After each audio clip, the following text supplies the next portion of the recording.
नमस्कार, स्वागत है आपका। आप देख रहे हैं अर्बन अपडेट। मैं हूं आपके साथ आरती मिश्रा। पूरे प्रदेश में सड़कों को गड्ढा मुक्त करने के लिए सीएम योगी ने फरमान तो जारी कर दिया, लेकिन वहीं कुछ जगहों पर मुख्यमंत्री के आदेशों की जमकर धज्जियां उड़ाई जा रही हैं। वहीं कई अधिकारी ऐसे हैं जो योजनाओं के नाम पर केवल खानापूर्ति कर रहे हैं और इसका खामियाजा आम जनता को भुगतना पड़ रहा है। रिपोर्ट देखिए। बदहाल सड़कें, सड़कों से उड़ती धूल, कहीं गड्ढों में सड़क तो कहीं सड़कों में गड्ढे। मरम्मत की आस में नौगढ़ महापाली मार्ग। प्रधानमंत्री सड़क योजना के तहत बनी सड़क। 3 सालों से सड़कों की हालत बद से बदतर। सांसद से लेकर विधायक और डीएम तक लगा चुके गुहार। ये तस्वीरें यूपी के सिद्धार्थनगर जिले की हैं, जहां गड्ढा युक्त सड़क बनाने के लिए सीएम ने आदेश तो जारी कर दिया, लेकिन सिस्टम किस तरह शासन के आदेशों की धज्जियां उड़ा रहा है, ये आप खुद देख सकते हैं। 3 साल से यहाँ की सड़कों की हालत बद से बदतर है। इस मार्ग को नौगढ़ महापाली मार्ग के नाम से जाना जाता है। इस सड़क को 7 साल पहले प्रधानमंत्री सड़क योजना के तहत बनाया गया था, लेकिन रखरखाव के अभाव में ये सड़क जर्जर हो चुकी है। पूरे मार्ग में बड़े बड़े गड्ढे हैं। अधिकतर जगहों में सड़क की गिट्टी उखड़कर गायब हो चुकी है। दर्जनों गांव के लोग अपनी जान जोखिम में डालकर इस मार्ग से आवागमन करते हैं, लेकिन इनकी सुनने वाला कोई नहीं है। जब इस मार्ग से जाने वाले राहगीरों से बात की गई तो उन्होंने बताया कि इस बदहाल सड़क की मरम्मत के लिए वो कई बार स्थानीय सांसद, विधायक और जिलाधिकारी से गुहार लगा चुके हैं, लेकिन सिर्फ आश्वासन मिलता है। बार बार शिकायत और अनुरोध के बाद भी कुछ नहीं हुआ।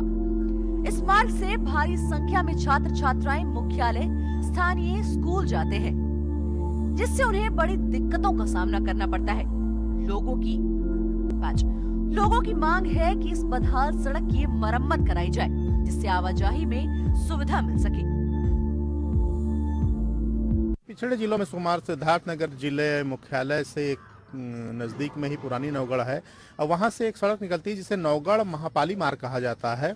आज हम आपको दिखाएंगे इस सड़क की जर्जर स्थिति और जो भी यहाँ राहगीर हैं उनसे भी हम बात करके इसको जानने की कोशिश करेंगे कि आखिर इस मार्ग पे चलने पे उन्हें किस तरह की परेशानियां होती हैं, कितनी दिक्कतें होती हैं और क्या इसका समाधान चाहते हैं। हमारे साथ कुछ राहगीर हैं जिनसे हम बात करेंगे और ये जानने की कोशिश करेंगे उनको कितनी समस्याओं का सामना करना पड़ता है इस मार्ग पर चलने के लिए। जी, आपका नाम क्या है? मंतोष पांडे। मंतोष, कितनी समस्याएं होती हैं? आए दिन यहाँ दुर्घटना होती रहती है, चलने में काफी दिक्कत आती है, लोगों को काफी समय देना पड़ता है इस रोड के लिए। रोड एकदम टूट चुका है, काफी दिनों से टूटा हुआ है, लगभग 5 से 7 वर्षों से टूटा हुआ है। ना विधायक इस पे ध्यान दे रहे हैं, ना हमारे यहाँ के सांसद भी ध्यान दे रहे हैं। राहगीरों को काफी समस्याएं हो रही हैं। आपका क्या नाम भैया?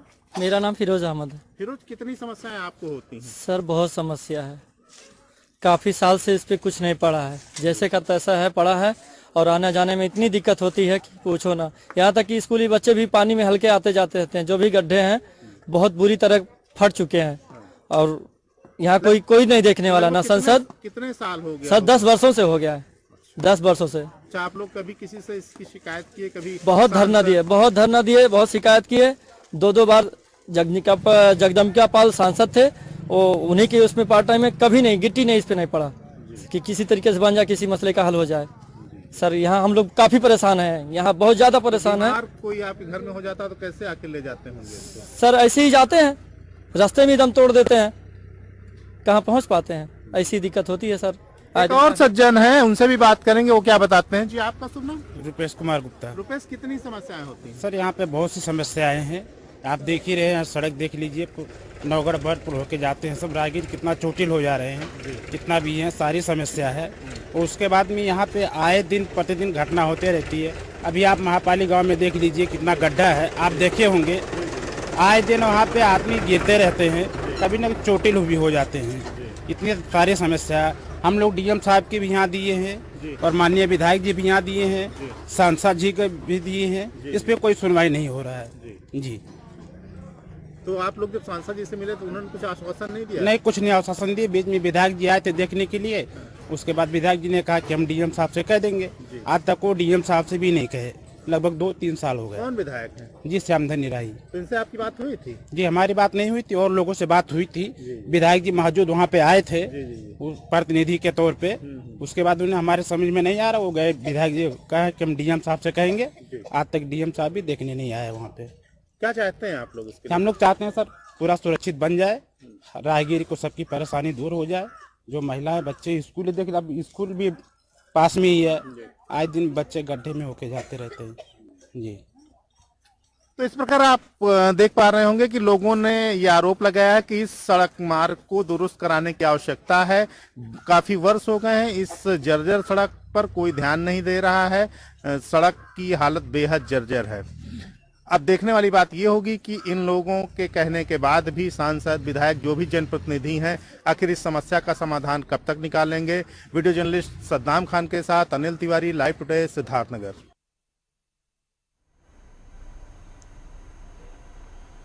सरकार लगातार यातायात व्यवस्था को बेहतर बनाने के दावे करती है और ऐसे में बलरामपुर जिले में यातायात सुविधाओं को पलीता लगाया जा रहा है। एक तो पूरे जिले में एक ही बस डिपो बना है और उस बस डिपो की हालत भी काफी जर्जर हो चली है। बसों की कमी की वजह से यात्रियों को आवाजाही में काफी परेशानी हो रही है। रिपोर्ट देखिए।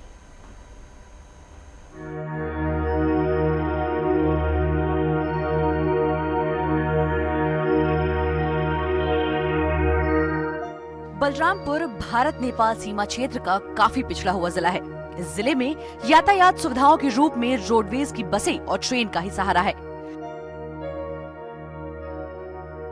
जिले भर में केवल एक बस डिपो बनाया गया है, जो काफी दिनों से काफी दयनीय स्थिति में चल रहा है। बसों की कमी के कारण यात्रियों को आने जाने में भी समस्या हो रही है। कोरोना काल के कारण ट्रेनों के संचालन में कमी के चलते लोगों को बस से जाने का ही एकमात्र सहारा है। ऐसे में बलरामपुर बस डिपो में एसी की केवल एक ही बस प्रतिदिन संचालित हो रही है, जिससे वातानुकूलित सुविधा का लाभ यहाँ के लोगों को नहीं मिल पा रहा। प्रतिदिन 3 से 4 ऐसी बसों के संचालन के लिए स्थानीय लोग लगातार मांग कर रहे हैं, लेकिन अभी तक उसके लिए कोई निराकरण नहीं कराया गया है। एआरएम से बात की गई तो उनका कहना है कि एसी बसों के लिए शासन से मांग की गई है। उन्होंने स्वीकार भी किया कि एसी बस की संख्या कम से कम 3 से 4 प्रतिदिन होनी चाहिए, जिससे कि लोगों को वातानुकूलित यात्रा करने की सुविधा मिल सके। हालांकि बसों के साफ सफाई की व्यवस्था डिपो में अच्छी तरह से कराई जा रही है। एसी गाड़ी की तो एसी गाड़ी में हमने 2 ही गाड़ी इस डिपो में एसी है।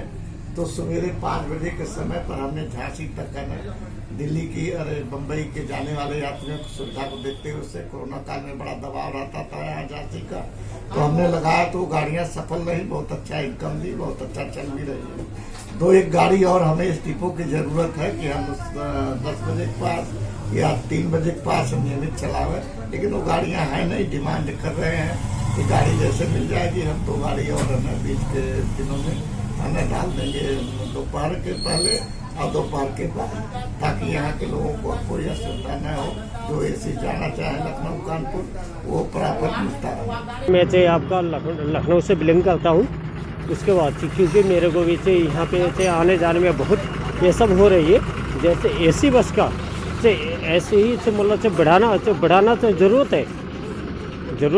क्यों मतलब से आपका देखिए मतलब से ऐसे सरकारी बस में होती है मतलब टाइमिंग कम होती है, उसी बीच में हो जाए तो उसका भी फायदा हो जाएगा।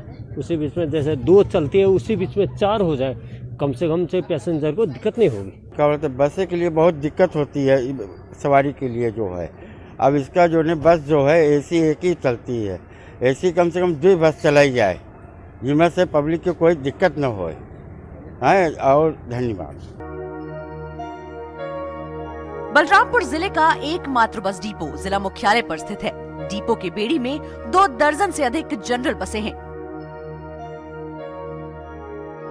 जो जिला मुख्यालय के प्रदेश मुख्यालय सहित कई शहरों को जोड़ती हैं। कोरोना के कारण ट्रेनों का संचालन कई महीनों से बंद है, जिसके कारण लोग चाहकर भी अच्छी सुविधाओं का लाभ नहीं ले पा रहे हैं।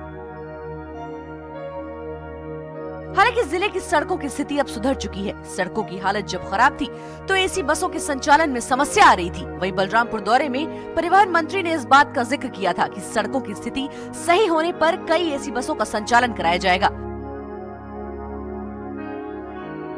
लेकिन अभी तक परिवहन मंत्री के आदेश का कोई असर नहीं दिख रहा।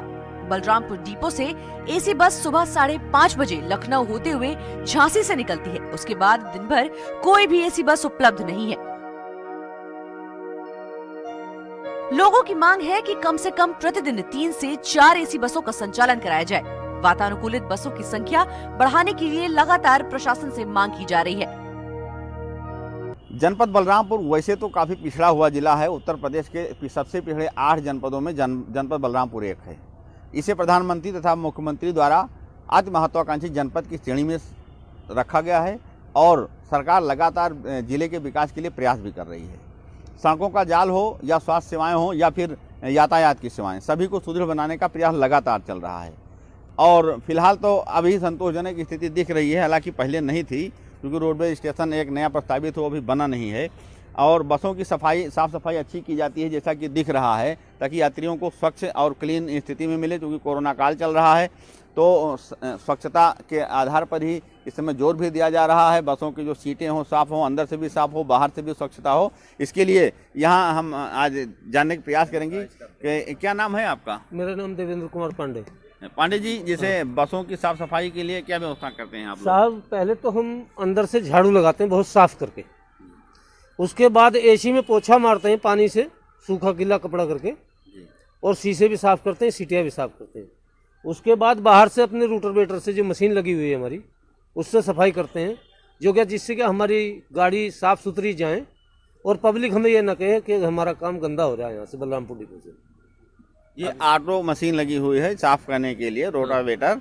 तो कितना देर में आप बस साफ कर देते हैं? साहब 10 मिनट लगती हैं केवल बाहर से।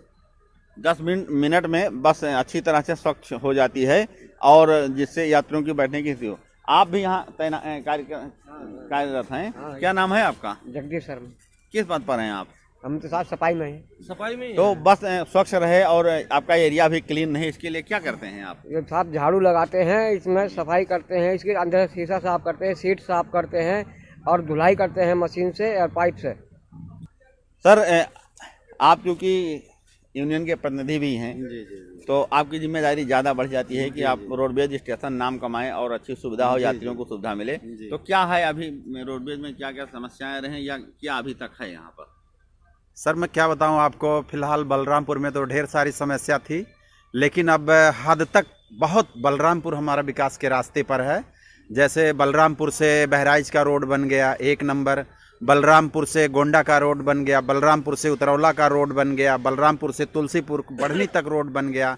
तो हमारी ये रोडवेज, मैं रोडवेज कर्मचारी हूँ, मैं कार्यशाला अध्यक्ष भी हूँ बलरामपुर डिपो का। तो कहने का मतलब है रोडवेज की गाड़ी रोड पर ही चलेगी, रोड कंडीशन सही रहेगा तो सारी व्यवस्थाएं हम लोग पब्लिक के बीच में अच्छी तरीके से मुहैया करवा सकेंगे, माने पहुंचा सकेंगे। आपको थोड़ा सा एक खुशी देना चाहूँगा बलरामपुर ज़िले की तरफ से कि पूरे उत्तर प्रदेश के अंदर बलरामपुर एक ऐसा डिपो है अकेला जो कि पूरे उत्तर प्रदेश में सबसे ज़्यादा आय देने वाला, सबसे ज़्यादा रुपया कमा करके देने वाला बलरामपुर डिपो है। ये कोरोना काल में? कोरोना काल के पहले और कोरोना काल में हम लोग सभी जितने हमारे रोडवेज कर्मचारी थे, जिलाधिकारी महोदय के निर्देशानुसार एवं मुख्यालय के निर्देशानुसार हम लोगों ने कोरोना काल में भी जो प्रवासी मजदूर बाहर से आए, हम लोग उनको यहाँ से बैठाए, सुरक्षा के साथ सैनिटाइज करके, गाड़ी धुलवा करके अच्छी तरीके से उनको उनके गंतव्य स्थान तक पहुँचाए। जी बिल्कुल, आपका ये मानना है कि पूरे प्रदेश में अगर हमने आय के मामले में पहला स्थान प्राप्त किया है, सबसे अधिक आय दिया है रोडवेज को, तो निश्चित रूप से हम हर मामले में प्रथम स्थान पर रहें, चाहे स्वच्छता हो या अच्छे समय से संचालन हो, सभी मामले में 1 नंबर पर रहे। ये प्रयास रोडवेज कर्मियों का है और रोडवेज प्रबंधन का है। निश्चित रूप से ये प्रयास अगर है तो सफल भी होगा।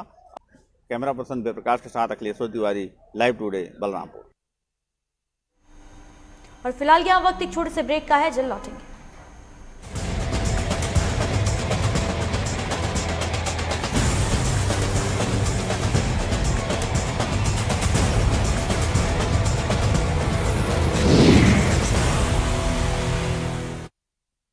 घुटना, कंधा या कमर, चाहे जैसा हो दर्द, डॉक्टर ऑर्थो आपको देता है दर्द से पूरी आजादी, एक भरपूर जिंदगी।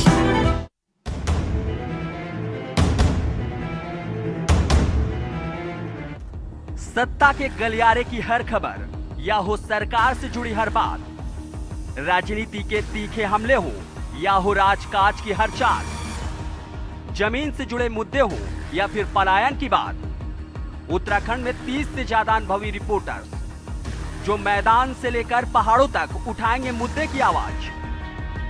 देवभूमि से हर खबर हमसे लीजिए, देखिए उत्तराखंड लाइव, सुबह 9 बजे, दोपहर 2 बजे और शाम 6 बजे, सिर्फ लाइव।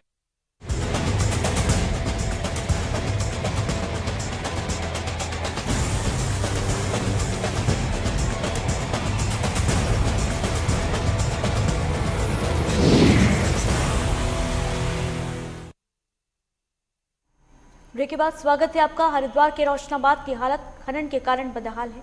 दरअसल बिहारीगढ़ से रोशनाबाद को जोड़ने वाले रास्ते का कुछ हिस्सा पूरी तरीके से गड्ढों में तब्दील हो चुका है।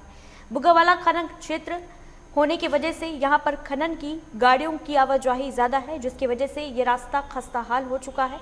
तस्वीरों में देखकर साफ अंदाज़ा लगाया जा सकता है कि राज्य को जोड़ने वाले रास्ते की हालत किस तरीके से बद से बदतर हो चुकी है और इन खस्ताहाल रास्तों की वजह से आए दिन यहाँ कोई ना कोई हादसा भी होता है। सड़क में बन चुके गड्ढे आए दिन हादसों को दावत दे रहे हैं। इतना ही नहीं, नालियों की सफाई न होने से यहाँ की नालियाँ भी पूरी तरीके से चौक हो चुकी हैं और जिस वजह से घरों का पानी सड़कों पर भर रहा है।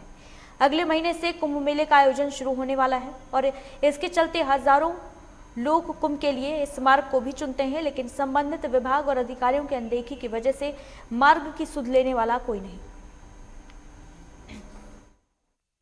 अभी आप लोग देख रहे हैं गन्ने का ट्रक पलटा हुआ पड़ा है यहाँ पे, और ये पिछले काफी समय से, चूंकि बराबर में जो नालियां बनी थी सड़क बनने के बाद में, वो खत्म हो चुकी हैं, टूट चुकी हैं, पूरी तरह से बंद हो गई हैं और लोगों ने अपने घरों का पानी सड़कों के ऊपर निकाल दिया। कई बार हमारे जो प्रधान जी हैं उन्हें भी हमने कहा कि भाई इस रास्ते को, नालियों को जरा ठीक करवाओ, तो वो भी कि भाई पीडब्ल्यूडी की सड़क है, पीडब्ल्यूडी की नालियां हैं, वहीं से होंगी, शासन के स्तर से होंगी।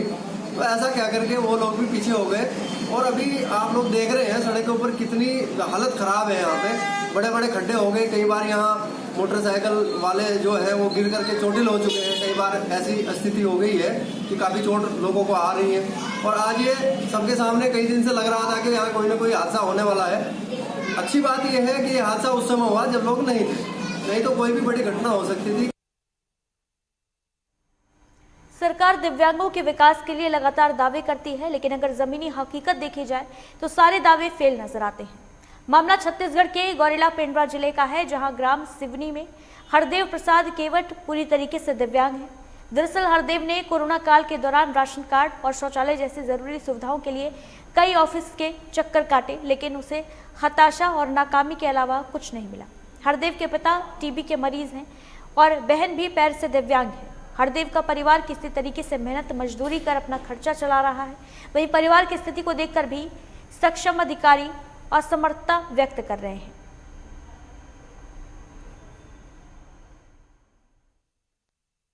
यही है कि राशन कार्ड नहीं बना है, मैं 100% विकलांग हूँ जी। बैटरी वाला गाड़ी नहीं मिला है जी भैया, जी भैया। और ये बताइए भैया, आप कितने बार आवेदन दिए हैं? 10-15 के आवेदन दिए हैं। देना चाहते हैं? साथ ही यही प्रार्थना करना चाहता हूँ जी कि राशन कार्ड और बैटरी वाला गाड़ी। जी भैया, जी भैया। मैं गरीब व्यक्ति हूँ जी, आने जाने में कठिनाई होता है। अच्छा, उसको देखते हुए शासन की ओर से उसका 2002 की सूची में नाम नहीं है उसके, है ना? तो उसके शासन की ओर कुछ योजना है ऐसा तो जी, उसको अपन लाभ दिला देंगे, है ना? अभी तो अपने यहाँ से तो 2002 वाला कोई मामला है ना, 2002 में उसका नाम।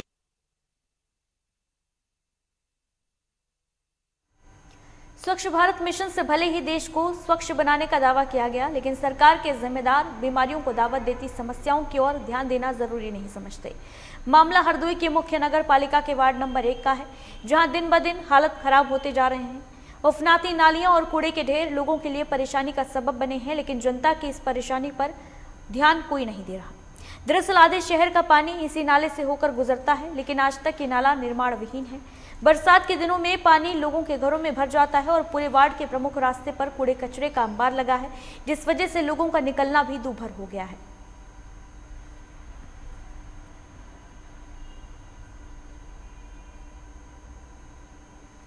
गाँव में लाखों रुपया सरकार पानी की तरफ बहा रही है, लेकिन अव्यवस्थाओं का बोलबाला है। आज मैं बात कर रहा हूं हरदोई जनपद के वार्ड नंबर 1 के टिलियापुरवा मोहल्ले के। यहाँ के निवासी हमारे साथ हैं, इन लोगों से जानेंगे आखिर क्या है इनकी प्रमुख समस्याएं। ये क्या समस्याएं हैं आप लोगों की? न यहाँ पानी है, न यहाँ पानी है मोहल्ले में, न रास्ता है, न पुलिया है, न सफाई है। सफाई कर्मी से जब सफाई करिए कहो, वो कहता अपने स्वयं साफ करो अपने द्वारा। अच्छा, नगर पालिका में इस संबंध में कोई शिकायत करी आप लोगों ने? शिकायत मैंने 3-4 बार की, कोई सुनवाई नहीं हो रही है। क्या समस्या है भाईजान आप? समस्या इस मोहल्ले में बहुत है। ईओ तक सारे फोटो खींच डाल चुके, कोई परेशानी नहीं हो रही, कोई समस्या हल नहीं हो रहा है। अच्छा, कितनी बार आप शिकायत कर चुके हैं नगर पालिका के जिम्मेदारों से? नगर पालिका ईओ और सब कोई नहीं बचा है। एक बार नाली नाप के ले गए हैं, आज तक कोई काम नहीं हुआ है। नाली टूटी हुई है और कोई सफाई वाला आ नहीं रहा है। अच्छा, कितने दिनों से आप शिकायत कर रहे हो?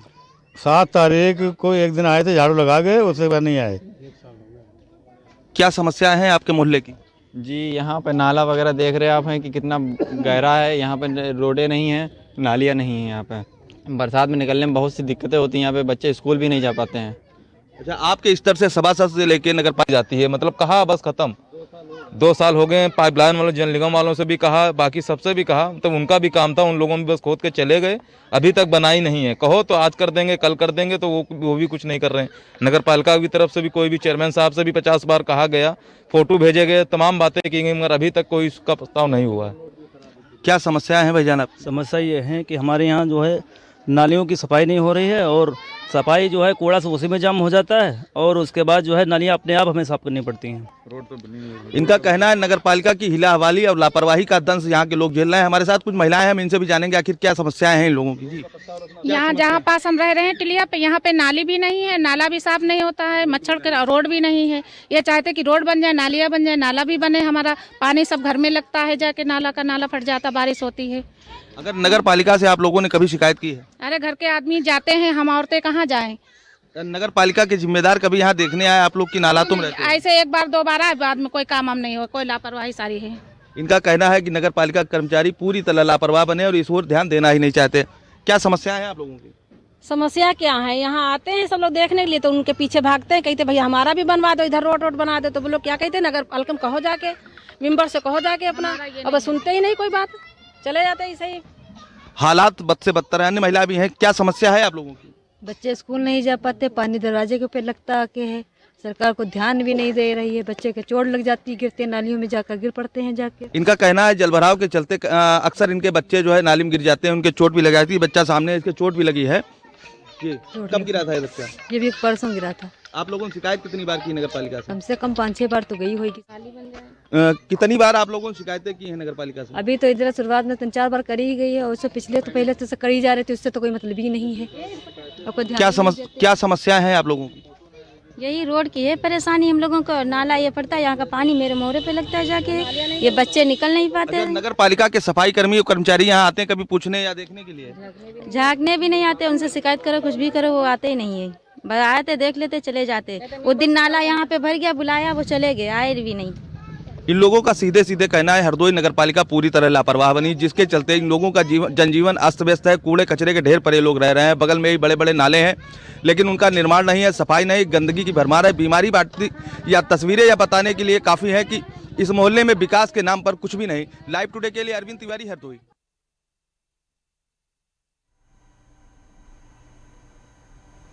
कोटद्वार में सरकार ने खनन कार्य को पूरी तरीके से प्रतिबंधित कर दिया, लेकिन खनन माफिया रुकने का नाम नहीं ले रहे। रोजाना नदियों के खनन के कारण सरकार के राजस्व को लाखों का नुकसान हो रहा है। दरअसल अवैध खननकारी सरकारी जमीनों पर भी खनन करने लगे हैं, और यहां तक कि स्थानीय प्रशासन खनन करने वालों पर नकेल कसने में नाकाम साबित हो रहा है। साल 2014 में कांग्रेस सरकार ने कोटद्वार के कलाल घाटी में मेडिकल कॉलेज बनाने के लिए 192 बीघा जमीन स्वीकृत की थी और इस जमीन पर 4 करोड़ रुपए की लागत से चार दीवारी बना दी गई। लेकिन खनन माफियाओं ने करोड़ों की लागत से बनी इस चार दीवारी की नींव खोद डाली और इस सरकारी जमीन पर खनन कर गहरे गहरे गड्ढे बना दिए, जिसके वजह से करोड़ों की लागत से बनी चार दीवारी कभी भी जमींदोज हो सकती है। फिलहाल उप जिलाधिकारी ने मामले पर जांच के निर्देश दिए हैं।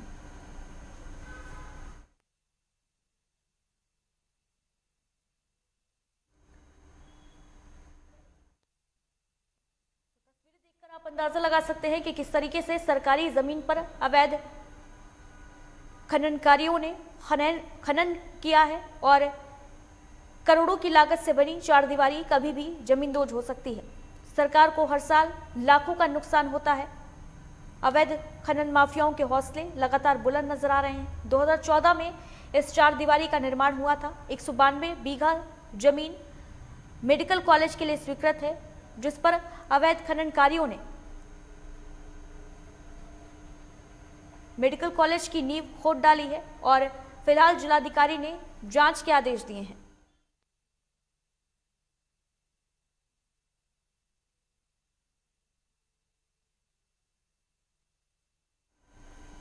और इन्हीं खबरों के साथ अर्बन अपडेट में बस इतना ही। दीजिए इजाजत, नमस्कार।